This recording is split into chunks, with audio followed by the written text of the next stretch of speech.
I didn't go back also because safety for journalists and photographers was warranting.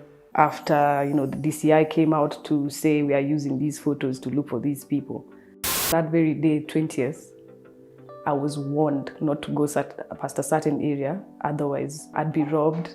A certain photographer friend of mine also was hit by rubber bullets on his leg and a stone on his head. It's a calculated risk you take when you decide to do certain things. This is a personal assignment, if I can say, nilijituma. I was belittled, I was undermined, demeaned, and disrespected.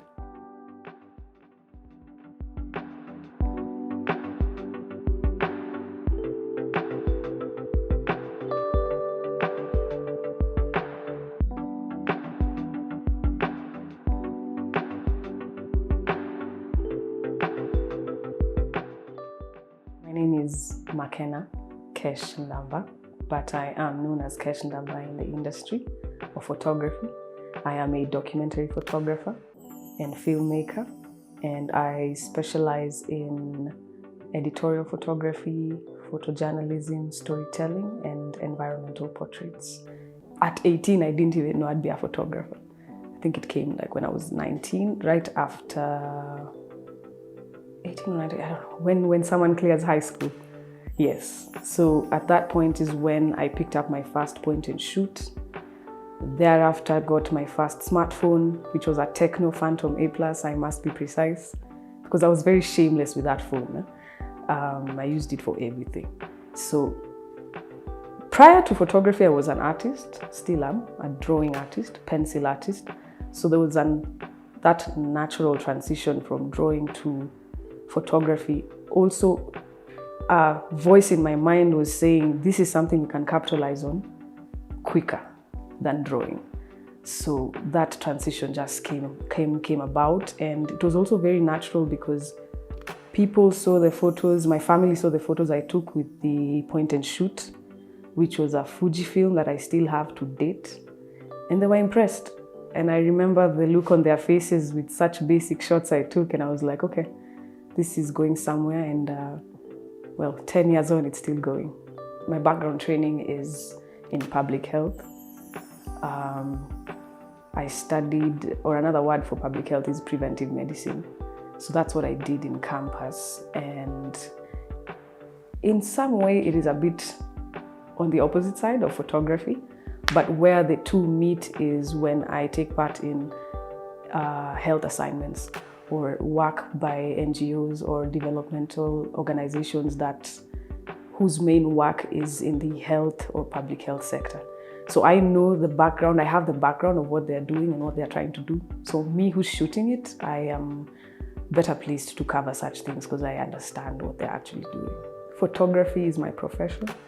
It is what caters for over 50% of my income. And that is how I want it, that's how I'd like it. I'm building a stronger foundation because sometimes the waters are a bit murky because of assignments are fluctuating. So sometimes, I've been in a place where I lived paycheck to paycheck. That's gladly reduced over time. But photography is my profession and it's what I do. Besides photos, I draw, I write. But if we are talking about 100% of my time, given bills need to be paid and I need to be kept well and stuff like that, I do photography. I have been shooting for 10 years now, since 2013. And I mostly work with NGOs and developmental organizations. The list is in my LinkedIn. Allow me to direct people there. But if I can speak on my most fond assignment, for example, it's with a certain client who took me to Ghana, to Mozambique, to Ethiopia, south of Ethiopia, and to many localities in Kenya. It's a very dear memory I carry to date. It's one that I can boast about. I engage in photojournalism photography. So it's So in that case, I was a photojournalist or documentary photographer. Nowadays, the lines are really blurry between the two. But I knew something would happen. I anticipated something would happen. And I positioned myself accordingly for it, because also this is historic. And one of the things that pushed me to doing what I do, you asked why did I go there? Relevance. Relevance is what often motivates me, propels me to seek human interest stories, and I guess stories that really matter and that will really be counted in the history books. Something as historical, I'd say also maybe patriotic, political as well. And I wanted to cover a riot. I wanted to cover a protest, a demonstration. These are assignments I've seen Westerners and a few African photographers take part in, yes. And I wanted my experience of it. So yeah, I guess you could say I anticipated a bit of chaos. And I was like, okay, yeah, let me position myself strategically for this. I wanted the body of work, I wanted the experience, and I don't regret it. I monitored the progress, because a lot happened the day I went. I mean, I got hurt, I was hit in one of the rocks got me in my foot, where your ankle and your foot meet, or where your leg and your foot meet, right there. And it's still painful, I'm still healing. It's affecting my gait. And a certain photographer, a friend of mine, also was hit by rubber bullets on his leg and a stone on his head. I didn't go back also because safety for journalists and photographers was warranting. After the DCI came out to say we are using these photos to look for these people, that's putting the journalists and protesters at odds. So I really thought about it. And it's a calculated risk you take when you decide to do certain things. This is a personal assignment, if I can say, nilijituma. So that means I'm using my own funds, my own resources to do these things. And I don't live close to Kibera anymore. So you have to factor in all the costs that come into pursuing your stories. So I really weighed between whether I can go back or not. But what really kept me from it was the safety aspect of it. Something would happen to my camera. I'm not particularly able to replace that at the moment. So you weigh your options. That very day, 20th, I was warned not to go past a certain area. Otherwise, I'd be robbed. Just like 2-3 hours after we've covered this demonstration, just that area, you're being told, if you walk this way, the same area we came through, if you walk this way, you're likely to get robbed. Just that same day. Not even the Thursday that followed or the Monday that followed. I'm not sure I know what the problem is. I think it's because it could be a myriad of reasons. Kenya is a society where we are and where we've come from. There's a certain way we look at cameras, there's a certain way we look at gadgets. And compared to the Western world, these are things that we'd say most of the West are used to seeing. It's an anomaly for most people for you to carry a camera and show up with one. So I think maybe that's where it starts. Just in the poverty levels, unemployment. Most of the people that are protesting are youth. And I recently wrote something about that, my experience, and I talked about youth, but maybe more on that later. So the unemployed youth, you have a lot of spare time. Your economics are low. So you see this as an opportunity to better your life by stealing from someone else or by harming them. Also, I guess I'd also say the leadership of our country is at question, because the safety of everything that goes on within the Kenyan borders, we have to talk about the government when we're talking about safety.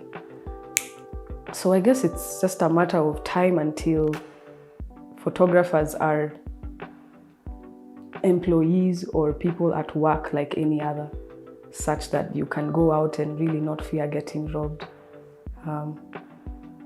Yeah, but that's something to really ponder on, what the problem is. When I took that photo, the masses were moving from like a higher point, going down, descending to just a different spot of Makenna village. At the time we're in Makenna village in Kibera. And it's like they had just been given an extra boost of let me just say nitro, for those who know NFS. But so they were really fired up, and at the same time they were chanting Ruto must go.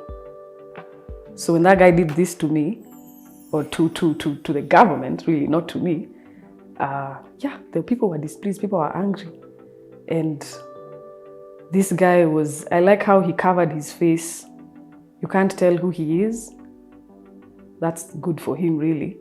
But I really liked it. Many people showed me the middle fingers, actually.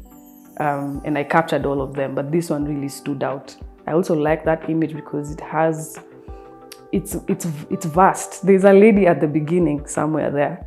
The way she's dressed, she's not dressed for a demo. At intervals, there were people who were carrying rocks, sacks of stones as ammunition to use. And it happened like every 20 or so minutes. I took a photo of like two guys who were carrying the rocks. Yes, and the glass bottles, there was a box. I remember taking a photo, which you don't have. I didn't publish this, but there's a photo I took of a kid who was like, you see, tires, car tires. So like big ones, 5 stacked, one on top of the other, and in the middle were glass bottles. So he was removing glass bottles, putting them in a cart, in a box. And then that box would be taken to the center of the riot, and then people would take bottles of, it would be bottles of, glass bottles, you just see bottles of alcohol, whichever, glass. And they would use that to toss at the police. And these people had aim. They had aim for sure. So they used just about everything. It was coordinated in the sense of, well, it was mostly coordinated with the rocks. How they brought those rocks was just interesting. And the glass bottles, even tiles used to build houses were also used as ammo. I saw the displeasure, I did see the anger.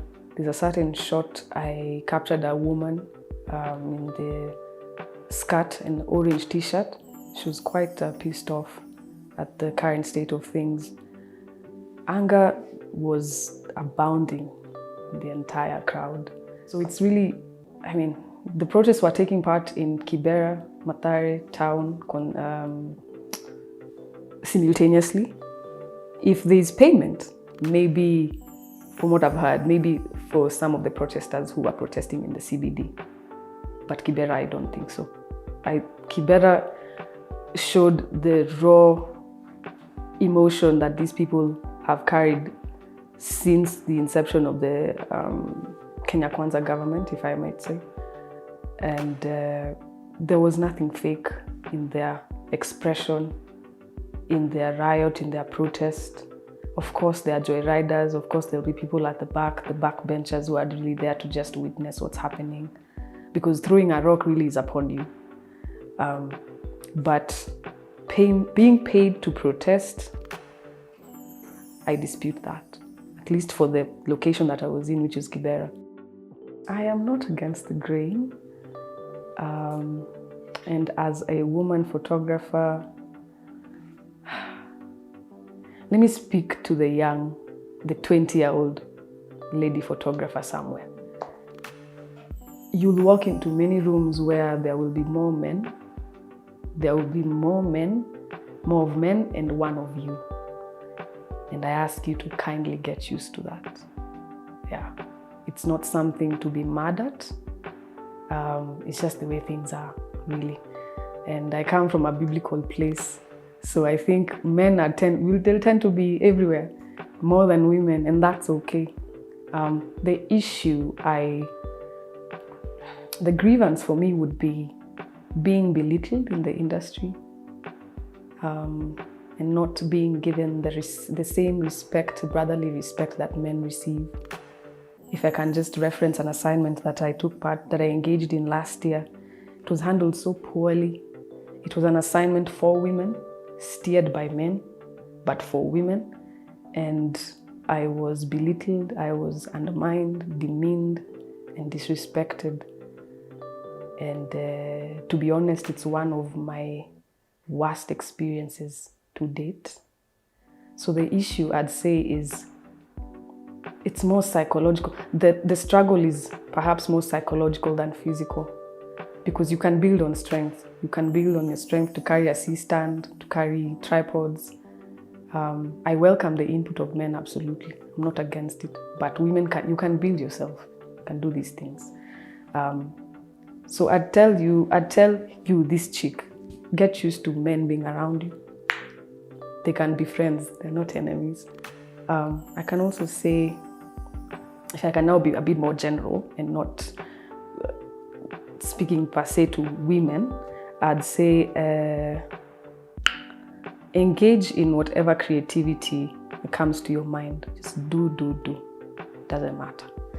Be aware of who you give your time, and be cautious with who you trust your equipment with, no matter how early or late you are in your career. I'll also say, learn to stand out. It's gonna come. Just by being a woman, you're gonna stand out most of the time. And you had asked whether sometimes it's a plus, whether it's a plus or a minus. There are times it's more advantageous to be a woman or a woman photographer. Certain assignments warrant women, but at the same time, there are certain assignments that warrant men. For example, I always wanted to capture circumcision. Yeah, but of a certain community, but I can't, or I haven't gotten that opportunity yet, and I'm so jealous of that, honestly. But see, these are just the imbalances that come about with life. If I'm being honest, I don't ponder on these things so much for multiple reasons. It's easy to get discouraged when you're seeing the advent of this and that, and it's seemingly a threat to your profession. But once again, I tackle this in a biblical or godly fashion, and I say we human beings, we are the climax of God's creation. So we cannot be replaced. To me, it's as simple as that. There was a time when analog photography was the in thing, or that's what was going around. And when digital was on the horizon, pretty sure analog photographers panicked, understandably. But look, right now, digital and analog coexist just fine. Granted, digital is pursued more, but there are just as many analog photographers who still pursue that practice as we have digital photographers. So I, as Kesh, am not worried about AI. For a moment, I was actually sometimes when I see AI art, I'm quick to look away, because I'm a bit old-fashioned also, just a bit. So I'm not threatened by AI. It can be used as a tool. Personally, I'm yet to find out how, because I haven't touched on AI. But I'd say people shouldn't be scared. To completely replace the human touch is what I think AI or whatever other kind of intelligence to come will do. So that's my stance on it. Yeah, the human touch is necessary everywhere and at all times. There have been hard times, but the future is bright for me because I will keep on keeping on in photography, that's for sure. It's my obsession, it's my everything. I live and breathe photography. I even call myself a purist, and that's also a bit controversial today. I will better my skill set. That's the space I'm in, bettering my skill set and my odds at being the first pick at anything. So that's where I'm at. Your family and your close friends, these people are not obligated to promote your work. And sometimes these are the people that will take advantage of you the most. Please remember that. Know that. If it happens, know it. It's happened to some of us, most of us. When you encounter clients that are sketchy, that do not answer basic questions on what they want you to do for them, cancel them. Keep your peace of mind first. Always a priority. Exercise your power to say no. Exercise your power to say no. And pro bono is a conversation, not a demand. So when someone approaches you with pro bono for exposure, don't fall for it all the time. Sometimes say yes. Just profile the situation, the assignment, what you could actually get out of it, do your own math, and decide whether you'll say yes or no. But for the most part, I expect you to say no, because every expert was once a beginner. And if all beginners were to say yes to everything, I don't think we'd have experts today.